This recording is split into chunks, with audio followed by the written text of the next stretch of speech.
축구팬 여러분 안녕하십니까? 이적시장, 겨울 이적시장 정리 계속해서 하고 있습니다.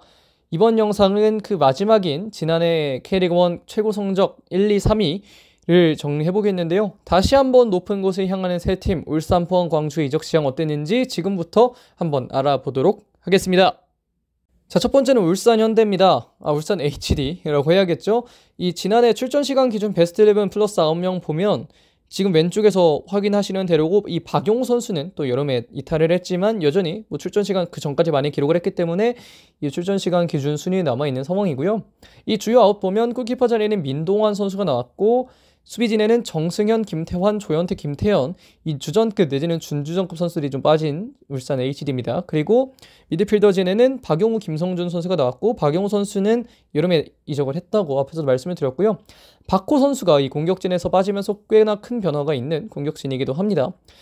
이 대신에 주요인을 보면 문현호 선수가 들어왔고 문현호 선수는 22세 이하 자원이라는 거 많은 분들이 알고 계실 거고요.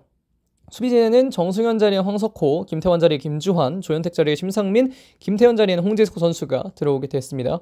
그리고 이 지난 여름 이적 시장 끝끝내 봉황하지 못했던 삼선 자리에는 마테우스 선수가 들어왔고 이 고승범 선수가 이 박스투박스 미드필더로서 울산 HD에 영입이 되면서 울산 HD의 미드필더진은 꽤나 좀 크게 업그레이드가 됐다라는 걸 확인할 수가 있습니다. 그리고 공격진에는 이 박호 선수의 자리에 켈빈 선수가 영입이 됐습니다. 자, 올해 예상되는 베스트 11을 보면 다음과 같은데요. 조현우 키퍼, 이명재, 김영권, 김기희, 서령우, 중앙에는 마테우스, 고승범, 아타루, 윗선에는 루빅손, 주민규, 엄원상 정도를 예상해 보겠습니다. 지난해 베스트 11 같이 보면 1050만 유로 하나약 151억이었고 높았던 가치만큼 지난해 K리그1에서 울산 HD의 성적도 상당히 좋았죠. 우승을 끝끝내 차지하는 데 성공을 했고 올해 베스트 11 가치는 지난해보다 좀 더 높아졌습니다. 1270만 유로. 또 이 마테우스와 고승범의 합류가 또 큰 역할을 했다는 걸 확인할 수 있겠고요. 울산 HD의 이적 시장 보면 이 마테우스, 고승범 그리고 앞에서 황석호, 김주환, 심상민, 홍재석 여러 선수들이 영입이 됐는데 일단 기존에 너무나 좋았던 자원들에서 이 내실을 다지면서 스피드 있는 자원들을 많이 추가한 게 울산 HD에는 또 눈에 띕니다. 켈빈, 고승범, 마테우스 특히 고승범 선수 같은 경우에는 이 아침 16강 보면 이 고승범 정말 열심히 잘 뛰는 선수구나라는 걸 울산 HD 팬들이 확인할 수 있을 것으로 보이는데요. 그만큼 이 고승범 선수의 역할이 꽤 중요할 것으로 보이고 그것이 중요하다는 걸 지난 아침 16강에서 확인을 했었습니다. 울산 HD의 이적 시장은 김태환, 정승현 이런 좀 큰 이적도 있었지만 그만큼 여러 좋은 선수를 데려오면서 어느 정도는 그 빈자리들을 잘 메웠다고 얘기를 할 수 있겠는데요. 울산 HD 더 얘기할 거 많이 없는 것 같습니다. 많은 팬분들이 아는 만큼 좋은 영입들이 많았고 그만큼 올해에도 울산 HD는 우승을 잘 다툴 수 있을 것이다 라고 판단을 할 수 있을 것 같습니다. 자, 울산은 여기까지 알아보도록 하겠고요. 다음은 포항 스틸러스입니다. 포항 스틸러스는 지난해 출전 시간 기준 20명 왼쪽에 나와 있고 이 중에 주요 보면 키퍼진에는 딱히 그렇게 큰 건 없었지만 수비진에는 심상민, 그랜트, 하창래, 박승욱 이 지난해 베스트 11에 뽀백 다 빠졌습니다.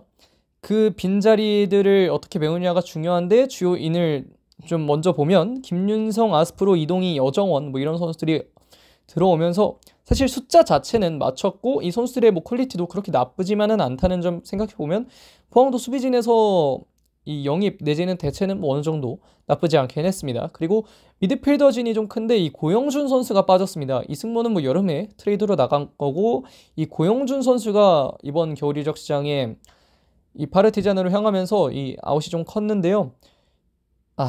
이 고영준 선수의 빈자리를 어떻게 메울지는 좀 지켜봐야 될 것으로 보입니다. 그리고 공격진에는 김승대가 FA로 대전으로 갔고 제카 선수가 산동 타이산으로 이적을 했습니다.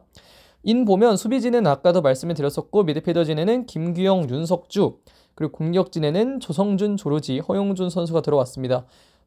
조성준 같은 경우에는 풀백도 볼 수 있는 자원이라는 점에서 포항 스틸러스의 이 여러 코칭 스텝 그리고 감독이 이 조성준 선수의 활용도는 좀 다양하게 쓸 수 있을 것으로 보이고 이 제카가 빠진 자리에 조르지 선수가 들어왔다는 것 그리고 허용준 선수가 임대 복귀를 했다는 것 정도가 한번 체크해 볼 만한 부분이라고 할 수 있겠습니다. 자, 그렇게 해서 올해 예상되는 베스트 11은 보면 황인재 키퍼 그리고 완델손, 아스프로, 박찬용, 신광훈 중앙에는 오베르난, 백성동, 김종우 공격진에는 홍윤상, 조르지, 김인성이 좀 예상이 됩니다. 물론 뭐라고 할까요? 이 새로 영입된 선수들도 어느 정도 본인의 활약을 해주겠지만 이 기존에 있는 선수들의 활약이 기반이 되는 상황에서 여러 선수들이 잘 녹아들어야 될 것으로 보이고, 이 지난해 가치는 745만 유로였지만 올해에는 300만 유로가 떨어졌습니다. 사실 이 107억이라는 가치는 지난해 포항이 잘 만들어간 게 있기 때문에 그런 점들이 반영이 될 수 있다고 생각을 하고, 올해에도 포항 슬러스가 비슷하게 또 좋은 성적을 낸다면 지금 이 445만 유로 숫자는 작아 보이지만 이 올해가 끝나면 또 이 포항 슬러스의 가치는 또 재평가될 수 있다는 점을 좀 얘기 드리고 싶고, 사실 트랜스퍼마크트 가치가 아주 그렇게 현재 상황 그리고 실력들을 다 대변하지는 않아요. 그렇기 때문에 이 포항 팬분들이 걱정하실 만은 하지만 그렇게까지 걱정할 건 아니다 라는 생각이 좀 드는 편입니다. 포항 슬러스는 늘 가치가 낮게 평가가 됐어도 좋은 성적을 내왔던 팀이잖아요. 그렇기 때문에 크게 걱정할 건 없을 것 같고, 스타 플레이어가 많이 빠졌고 김기동 감독이 빠졌지만 박태하 감독이 들어왔고 그에 또 대체할 만한 여러 좋은 선수들이 들어왔기 때문에, 또 알짜라고 여겨지는 조르지, 이동희 이런 선수들이 들어왔기 때문에 포항 스틸러스 올해 그래도 이 포항 스틸러스가 자체가 가지고 있는 이 네임밸류에 맞는 성적 내는 데에는 아주 큰 무리는 없지 않을까라는 생각을 합니다. 그리고 그래도 키는 조르지라고 볼 수 있겠는데, 사실 이 K리그를 자주 보는 여러 언론이나 팬들이나 이 조르지를 꽤나 알짜 자원이라고 봤는데, 포항 스틸러스가 데려오는 데 성공을 하면서 이 제카의 빈자리를 어느 정도 일단 인원수를 메우는 데는 성공을 했는데요. 조르지가 얼마나 K리그 1에 잘 적응하냐에 따라서 포항 스틸러스의 이번 시즌이 또 갈릴 수 있을 것으로 보입니다. 자, 이번 포항 스틸러스 체크는 여기까지 하도록 하겠습니다. 자, 마지막은 광주FC입니다. 지난해 출전 시간 기준 20명은 왼쪽에 나오고 있는데요. 이 중에 주요 아웃 보면 키퍼 자리에는 큰 아웃은 없고, 수비진에 이 티모 아론 이 두 명의 이 외국인 센터백이 빠지게 됐고, 미드필더진에는 이순민, 공격진에는 토마스, 그리고 산드론 지난 여름에 좀 불미스럽게 나가게 됐고, 이 아웃을 보면 이 티모 아론도 너무나 큰 이적이지만 이순민이라는 선수의 아웃도 꽤나 크게 좀 평가가 될 수 있을 것으로 보입니다. 지난해 이 출전 시간 기준으로 2위를 기록했던, 그만큼 이종일 감독이 믿었던 선수가 이순민이기 때문에 이 자리를 얼마나 잘 메우느냐가 중요할 것 같은데, 주요 인을 보면 외국인 센터백인 포포비치가 들어왔고요. 변준수 선수를 트레이드로 영입을 했고, 김진호 선수도 강원에서 데려왔습니다. 그리고 미드필더진에는 박태준, 최경록, 정지용 선수를 데려왔고, 박태준, 이종일 감독이 상당히 맘에 들어했다고 하죠. 이 선수와 그리고 유럽에서 돌아온 최경록, 그리고 공격진에는 빅토르 가브리엘, 이 외국인 선수가 업데이트가 된 광주FC입니다.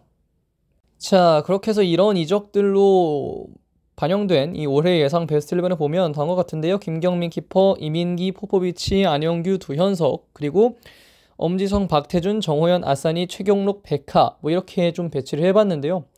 이 지난해 가치도 665만 유로고 올해 이렇게 배정되면 베스트 11의 가치도 623만 유로. 그렇게 큰 차이는 없습니다. 광주FC의 감독이 이종효 감독이 그대로 있다는 점에서도 이 선수들의 구성이 바뀌었을 뿐 이 선수들을 살리는 방법을 너무나 잘 아는 감독이 이종효 감독이라고 생각을 하기 때문에, 외국인 선수의 어느 정도 세대 교체가 있었고 가성비 영입들이 어느 정도 또 함께 자리를 차지했다는 걸 이 광주FC의 라인업을 보면 확인을 할 수가 있습니다. 또 개인적으로 생각하는 키플레이어는 최경록 선수라고 생각을 하는데요. 지금까지 유럽에서 뛰면서 이 한국 축구 팬들의 많은 관심을 자아냈던 이 최경록 선수가 K리그 1에서는 과연 어떤 모습을 보여줄지, 이 남자 K리그에서는 어떨까, 이런 생각을 하게끔 만드는 선수가 또 최경록 선수이기 때문에 이 최경록 선수의 활약이 어떻게 잘 드러나냐에 따라서 광주FC의 이번 시즌에도 어느 정도 영향이 가해질 것으로 보입니다. 자, 그럼 광주 체크도 이 정도까지 하도록 하겠습니다. 자, 그래서 여기까지 울산, 포항, 광주 이적 시장을 정리해봤습니다. 다시 한번 높은 곳을 향하는 이 세 팀이 이번 이적 시장을 기점으로 또 어떻게 변화할 수 있을지, 혹은 더 내실을 잘 다져나갈 수 있을지 이번 K리그 1을 지켜봐야 할 요소들이 충분하겠고요. 이번 영상을 마지막으로 이적 시장 정리까지 끝냈는데, 제가 영상을 만드는 시점이 지금 2월 17일 토요일입니다. 그렇기 때문에 이 추가적인 이적 사항에 대해서는 제가 이후에 좀 더 녹음을 해서 바꿀 수도 있겠지만, 일단은 2월 17일 버전으로 만들어졌기 때문에 등번호가 덜 나와 있다거나 이럴 수 있는데, 이런 점 좀 양해를 부탁드리도록 하겠고요. 아무쪼록 이번 시즌 K리그 1을 기대하게끔 만드는 이적 시장이 아니었나라고 생각을 하게 됩니다. 그만큼 또 이번 시즌 K리그 1이 또 기대가 되는데 과연 이번 K리그 1 어떨지 많은 분들이 관심 가져주시면서 경기 봐주시면 더 재밌게 K리그 1을 즐길 수 있을 거라고 생각을 합니다. 아무쪼록 K리그 1 함께 또 많이 지켜보면 좋을 것 같고요. 이번 영상은 여기까지 하겠습니다. 고맙습니다.